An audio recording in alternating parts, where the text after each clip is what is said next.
예, 오늘 수요 집회 말고도 이렇게 또 하나의 의미 있는 움직임 하나가 있었습니다. 오늘 오후 기부금 부실 회계 의혹과 관련해서 검찰이 전격적으로 이렇게 정의연을 압수수색했습니다. 이동희 의원님. 네. 뭐 본격적인 얘기를 하기 전에 오늘 오후에 제가 뉴스타트 시작하기 전에 들은 바로는 검찰이 부실회계 의혹과 관련해서 압수수색을 했어요, 정의연을. 이게 예상보다 좀 빠르다라고 봐도 되는 겁니까? 뭐 꼭 그렇지 않은 게 그동안 벌써 9건이나 그 고발이 있었습니다. 그 사기라든지 횡령 혐의, 그리고 이제 국가인권위원회도 진정도 한 건이 있었고, 그렇기 때문에 이제 그 검찰에서 모든 사건을 이제 서부지검으로 모아서 수사를 할 텐데, 일단은 그 고발된 사기 횡령 혐의, 일단 정의연의 그 계좌를 통해서 모금한 기부금 후원금들이 제대로 쓰였는지 이 부분을 볼 것 같은데, 이제 가장 그 핵심이 되는 것은 그 윤미향 그 당선인의 개인 계좌를 볼 것이냐. 왜냐하면 윤미향 당선인이 4개 정도의 개인 계좌를 이용해서 모금을 많이 했기 때문에. 계좌 추적이요? 그렇죠. 여기서 사적인 혹시 유용이 있었느냐. 이 부분을 보게 될 것 같고, 또 하나는 이제 그동안 굉장히 큰 논란이 됐던 안성쉼터 관련해가지고 이것이 어떤 배임에 해당이 되느냐. 비싸게 사고 싸게 팔았기 때문에 이 문제. 그리고 만약에 여기서 수사를 좀 더 하게 되면은 안성쉼터 매매 관련자들에 대한 계좌 추적까지 가느냐. 이렇게 좀 봐야 될 것 같은데, 사건 수사 자체는 뭐 굉장히 어려울 것 같지는 않습니다. 얼마가 들어와서 얼마가 나가고 이 정도를 한번 그 수사를 하면은 기본적인 팩트가 나오고, 정의연이나 윤미향 그 당선인이 어떻게 그 자금을 운용했고 그 가운데 무슨 문제가 있었는지 이 부분은 뭐 밝혀내는데 시간이 이렇게 오래 걸리지는 않을 것 같습니다. 그렇군요. 김태현 변호사님. 네. 어쨌든 계좌 추적까지도 할 수 있고. 그렇죠. 근데 이렇게 되면 어쨌든 검찰이 직접 수사 의지를 보였다는 건 정연을 본격적으로 좀 들여다보겠다는 검찰의 의지로 봐도 되는 거죠. 이제 강제 수사가 이미 시작이 된 거잖아요. 예. 그러니까 이제 임의 수사와 강제 수사가 있는데, 뭐 예를 들면 지금 보면 압수수색이라는 거는 법원에 영장을 받아서 하는 강제 수사예요. 예. 그러니까 강제 수사가 시작이 됐다라는 거는 검찰이 이제 수사의 속도를 올리겠다는 것이고, 앞서 이제 이동훈 위원이 언급해 주셨듯이 수사 자체가 그리 어려운 수사는 아닙니다. 오늘 정의연에서 장부를 가져갔을 거예요. 그리고 금융계좌가 만약에 이제 인터넷 컴퓨터 파일에 자료가 남아있으면 그걸 볼 거고, 그게 만약 남아있지 않으면 계좌번호를 파악해서 은행에 다시 금융자료 제출 명령 신청, 금융 계좌를 볼 수 있는 영장을 받아서 은행을 통해서, 금융기관을 통해서 계좌를 다 볼 거예요. 그 계좌를 통해서 그 계좌와 장부를 통해서 뭘 볼 수 있을까요? 후원금이라든지 국고보조금이 어느 쪽으로 빠진 것이 없는지 그거 볼 거고, 안성쉼터 관련해서도 그 부분에서도 돈의 흐름들 같은 것을 일단 정의연의 장부와 계좌를 통해서 볼 수 있거든요. 예. 그걸 보고 나서 그 다음에 보는 건 윤미향 당선인의 개인 계좌 거고, 그걸 보고 나서 이 수사의 마지막은 윤미향 당신이 이제는 의원이 될 수도 있죠. 6월이 되면. 네. 윤미향 의원의 소환 조사겠죠. 그렇군요. 오늘 오후에 전격적인 검찰의 정의연 압수수색이 있었습니다. 이 압수수색 속보는 들어오는 대로 저희가 전해드리도록 하고요. 윤미향 당선인을 둘러싼 의혹들이 하루가 멀다 하고 더해지고 있습니다. 오늘 새롭게 불거진 의혹은 바로 우간다 김복동 센터의 수상한 모금입니다. 수많은 분들이 뜻을 함께 모아주셨고, 우간다의 김복동 센터 부지로 14,500평의 땅을 매입을 했어요. 그 땅에서 생존자들과 함께 땅을 돌며 착공식을 했습니다. 그런데 저 비열한 가해국 일본 정부는 직접 나서지 않고 우간다 정부를 통해 압력을 행사했고, 우간다 정부는 피해자들을, 생존자들을 겁박하기 시작했어요. 저 단체는 소녀상을 우간다에 세우러 단체다. 저 단체는 우간다에 일본과의 분쟁을 만들려고 갖고 왔다. 하정대 국장, 저하고 화면 같이 보실게요. 이 내용의 의혹의 핵심은 그러니까 아프리카 우간다에 김복동 센터 짓겠다고 해놓고 모금을 다 한 다음에 나중에 무산됐는데 그걸 알려주지 않았다. 이게 핵심인 겁니까? 그렇죠. 예. 사실 이제 윤미향 당선인이 여러 가지 이제 사업을 했는데, 뭐 국내 정신대 문제 해결뿐만 아니고 해외에 뭐 여러 가지 사업을 했는데, 그 중에 하나가 이제 우간다에 바로 김복동 할머니 센터를 만든다고 하는 거예요. 예. 근데 이제 왜 그랬냐면 우간다에서 전시에서 그 성폭력 그런 이제 여성의 피해가 사건이 있었기 때문에 서로 교감하는 부분이 있잖아요. 아프리카와도요. 예. 그렇기 때문에 이제 하려고 했었는데 사실 그래서 지난해 6월부터 이제 모금을 해가지고 무려 4,300만 원을 모두 모금을 했습니다. 그래서 현지에서 부지도 매입을 했습니다. 1,200만 원 주고. 그런데 현지에 아무래도 제가 보기에는 아마 일본의 여러 방해 공작이 있었던 것 같은데 현지 정부에서 거기 있는 현지 단체의 간부들한테 위해가 좀 있다. 그래서 이걸 못하겠다. 결국은 그래서 거기서 못하겠다고 해가지고 그게 무산이 됩니다. 무산이 됐는데 돈은 결국은 한 거기에 부지 비용까지 해가지고 한 1,700만 원 갔는데 결국은 무산이 됐어요.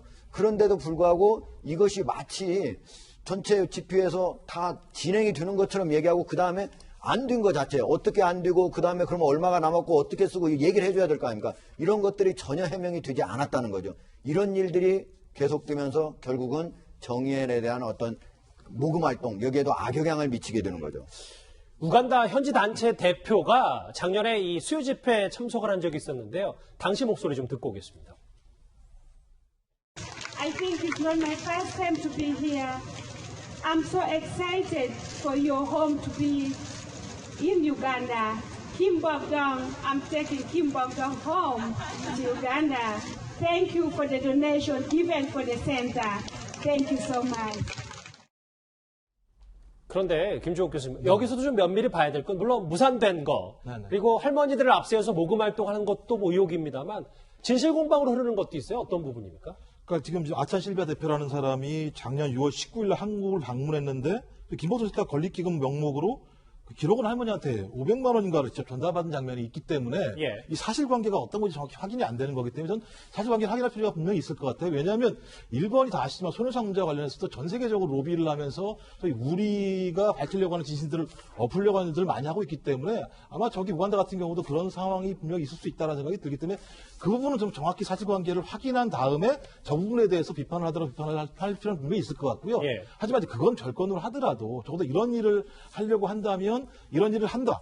그러면 그거 갖다 미리 할머니한테 여쭤보고 또 다음에 그것이 만약에 중간이 됐다라고 얘기한다면 그러면 설명을 하고 이런 과정 자체가 제대로 설명이 안 되다 보니까 모든 문제들을 할머니와 협의하지 않고 저희 정의원에 있는 간부들과 윤 당선자가 직접적으로 하는 거 아니냐라는 논란이 불거지게 되니까 저런 사안이 나온다고 하더라도 저 사안을 사안으로 보는 것이 아니라 다른 시선으로 볼 수밖에 없는 측면들이 분명히 있기 때문에 예. 저는 저 부분에 대한 사실관계를 명확히 해야 되겠지만 가장 우선적으로는 정의원이 지금까지 지속적으로 아까도 말씀드렸지만 할머니들의 의중들을 더 깊게 새겨야 되는데 그것이 없었다는 측면들이 좀 계속 문제가 되는 것 같아요. 그렇죠. 계속 새로운 의혹이 불거지고 있는데 이 우간다 김복동 센터도 마찬가지고 하지만 이 관통하는 핵심은 결국 기부금이 도대체 제대로 쓰였느냐 뭐 이 부분일 텐데요.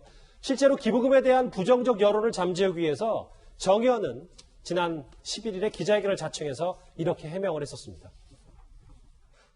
전체 3개 연도 일반 기분 수입이 22억 1,900여만 원 정도에서 실제 피해자 지원 사업비로 지출된 비용이 9억 1,100여만 원으로 41%. 무엇보다도 예산으로 표현할 수 없는 할머니들과의 친밀감을 형성하고 가족 같은 관계를 맺으며 위로가 되려고 하고 있습니다. 조용해주세요. 조용해주세요. 정말 그만하세요. 세상에 어느 NGO가 이렇게 자기의 활동 내역을 낱낱이 보고서처럼 만들어서 공개하고 동시에 내역을 이렇게까지 설명을 해야 되는지 너무나 가혹하다는 생각이 듭니다.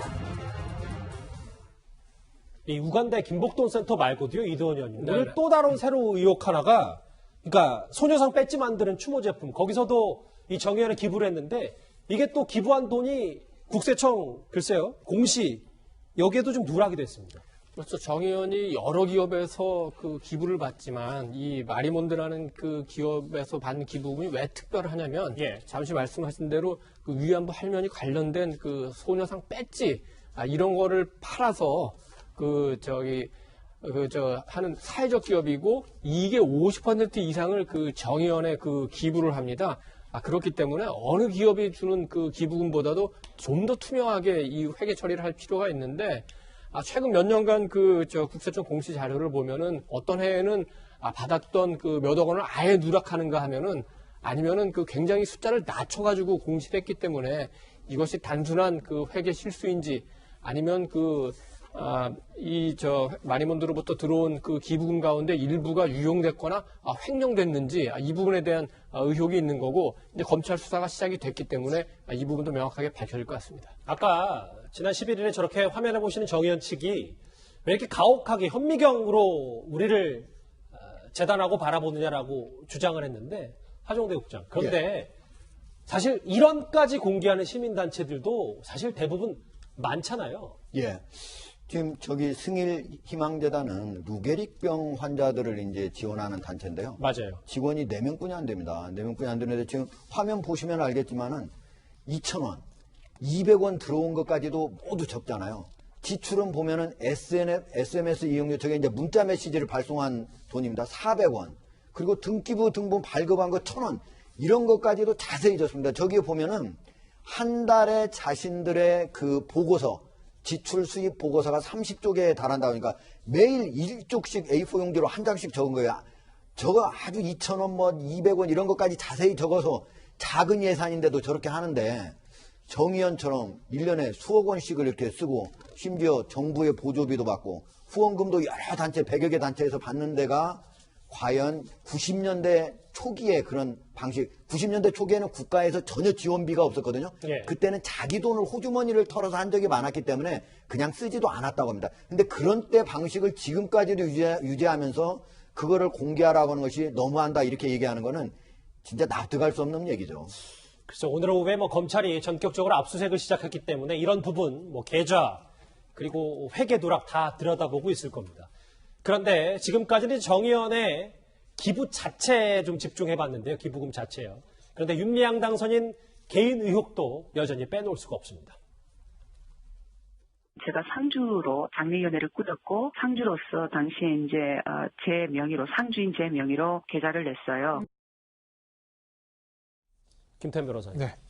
개인 계좌 얘기가 계속해서 불거지는 이유가 오늘 한 언론 보도에 따르면 개인 계좌 4개를 만들어서 10개 모금건을 운영했다라는 보도가 나왔거든요. 그러니까 이제 모든 게 그래요. 약간의 실수, 의혹 이런 것들 한두 개면 일을 하다 보면 그럴 수도 있겠구나. 재무 전문가가 아니고 격리 전문가가 아니고 회계 전문가가 아니까 뭔가 실수가 있을 수도 있겠구나라고 넘어갈 수 있는 것들이 양이 많아지고 동일한 실수나 의혹들이 계속 반복이 되면 이쯤 되면 실수가 아니라 다른 게 있는 거 아니야? 이렇게 의심을 살 수 있는 부분이거든요. 자, 보시면 애초에 개인 계좌 얘기가 나온 게 뭐였냐면 김복동 할머니 돌아가셔서 조의금 받는 거였어요. 그때 이제 정의연 측 해명이 뭐냐? 할머니가 돌아가셨다. 조의금 계좌를 만들어야 된다. 그런데 정의연 이름으로, 법인 이름으로 계좌를 만드는 건 그래도 시간이 걸리니, 왜냐면 조의금은 3일 딱 받을 수밖에 없는 거 아니겠습니까? 이거 정확히 이틀 반 정도 받잖아요. 그러니 언제 법인 계좌를 만드냐? 그러니 당시 단체 대표인 윤미향 개인 계좌를 만들어서 일단 받아서 쓰고 우리가 아무 의혹 없이 잘 쓰고 이렇게 했다. 개인적으로 유용한 거 없어. 이렇게 얘기를 했거든요. 그 설명은 나는 납득가치는 있긴 해요. 왜냐면 3일밖에 시간이 없는데 법인 계좌 언제 만들겠어요? 그러니까 개인 계좌 썼다. 이해할 수도 있어요. 그런데 개인 계좌를 통해서 모금을 받은 게 단순히 그 김복동 할머니 조의금뿐만 아니라 그 다음에 계속 나온다면, 그런 것들이 계속 반복된다면, 그게 총 10건이라는 그렇죠. 보도인 거잖아요. 이건 뭐지? 라는 얘기 나오는 거 아니겠습니까? 원칙적으로 기부금은 정의연의 법인 계좌로 받아야지 개인 계좌로 받으면 안 됩니다. 그 이유는 개인 계좌로 받게 되면 개인의 돈과 기부금 이런 것들이 혼재될 수 있기 때문에 그걸 방지하기 위해서 투명하게 처리하기 위해서 법인 계좌를 받으라는 것이거든요. 그럼에도 불구하고 조의금 계좌를 임시로 만들었다는 건 어느 정도 이해할 측면이 있었어요. 그런데 비슷한 형태가 반복돼서 개인 계좌가 10개고 그 10개를 통해서 기부금과 받고 모금을 했다고 하게 되면 이건 실수가 아니라 편의를 위한 것이 아니라 뭔가 다른 의도가 있지 않았을까라는 의혹을 불러일으키기엔 충분한 정황에 달하는 거죠. 그래서 지금 아까 계속 의혹이 나오는 게 지금 자막에도 나오지만 적금 깨가지고 적금 2-3개 깨서 수원에 아파트 샀다는데 의원 당선인 신분으로 이제 여러 가지 재산 공개해 보니까 예금 계좌가 한 3억 정도 현금 있고, 그리고 김주옥 교수님 특히 이 부분이요. 부동산 거래마다 줄곧 현금을 다 현찰로 썼기 때문에 이게 야당에서 주장하는 것처럼 혹시 그 개인 계좌가 본인의 집을 사는 데 활용된 거 아니냐라는 게 지금 야당의 주장이거든요. 일단 고소고발이 됐다고 하니까 수사를 하게 되면 결과가 나오긴 하겠습니다만 좀 국민들이 상식적으로 의혹을 갖긴 할 것 같아요. 왜냐하면 집을 사는데 대출 없이 현금으로 다 산다라고 하는 건 상식적으로 그럴 수 있어? 그 정도 현금이 있을까? 이런 생각들을 많이 할 수밖에 없는 상황인데 예. 말씀하신 것처럼 2017년에 산청에다가 빌라를 샀는데 8,500만 원 정도를 샀는데 그 현행 상속세나 증여법세상에는 5천만 원까지 증여세가 면제되지만 나머지 3,500만 원을 현금으로 한 거 아니야? 이런 얘기들이 들리는 거죠. 근데 왜 그러냐면 지금 이 문제와 별건이지만 계속 얘기가 나오는 게 성금 모금에 문제가 있는 거 아니야? 그다음에 조임 계좌도 문제가 있는 거 아니야? 그다음에 이 정의원을 윤 당선자가 개인이 대부분 자주지했던 거 아니야? 그렇다면 이 두 가지 관계 속에서 뭐가 연관이 있는 거 아니야? 이런 계속 의심들이 많은 것 같아요. 전 그렇다면 윤 당선자가 지금 자명하고 있는 것 같은데요. 좀 그 국민들한테 나와서 정확하게 어떻게 이것이 현금을 지불할 수 있었는지에 대해서 설명을 하지 않는다면 이 두 가지가 뒤집박죽 되게 되면서 소위 실체와 무관하게 그야말로 도덕적인 의혹을 달 수밖에 없다는 생각이 분명히 들어서요. 저는 이 문제는 제가 볼 때 빨리 나와서 설명을 해야 될 것 같아요. 그 대구에 내려가셔가지고 이용수 할머니를 만나는 것도 중요하지만 지금 국민들이 의혹을 느끼고 있는 저런 부분에 대해서도 상세하게 설명하시는 것들이 저희 정의원의 미래를 위해서도 더 중요하다는 생각을 하게 됩니다. 그런데 좀 이 얘기 정리를 좀 해봐야 될 것 같습니다. 뭐 개인 의혹 그리고 정의원 자체 의혹 하나하나 짚어봤는데 오늘 오후에 눈에 띄는 보도 하나가 있었습니다.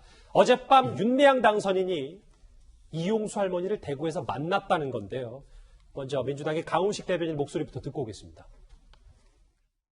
개별에 대한 연락은 하고 있지 않습니다. 생각보다 좀 어제도 몇몇 언론이 낮에 보도된 거 보고 제가 사실이 아니라고 말씀드렸어도 안 믿으시더라고요. 이제는 잘. 이 사안이 처음 됐을 때 보도보다 본질이 좀 달라지면서 자꾸 격가지 또 옮겨타기 이런 형태의 되는 것에 대해서 약간 우려스러운 눈빛으로 보고 있다는 말씀을 좀 드려야 되겠습니다.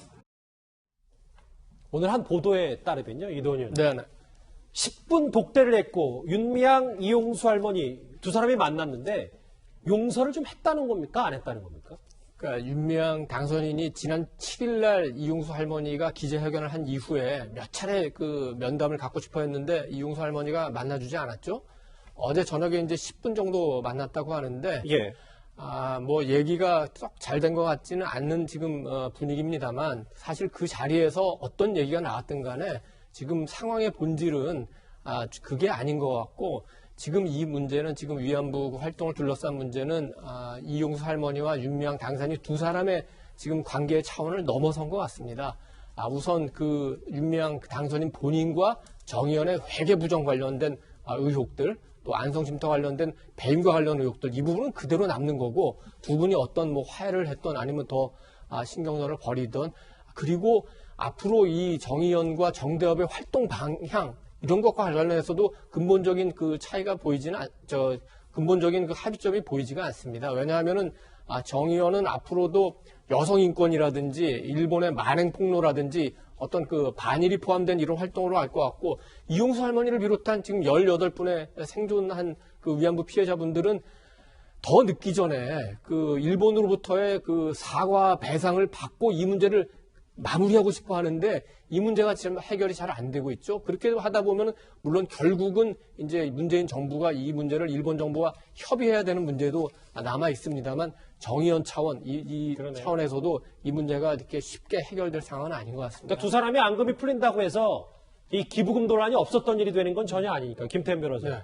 근데 또 조금 전에 어떤 보도를 보니까 지금 제가 제작진으로부터 사인을 받았는데 또 이용수 할머니 측은 용서한 적이 없다라고 얘기했고 결국은 용서 여부는 떠나서 25일 날 기자회견을 한다라고 하는 건 다음 주 월요일까지 그렇죠.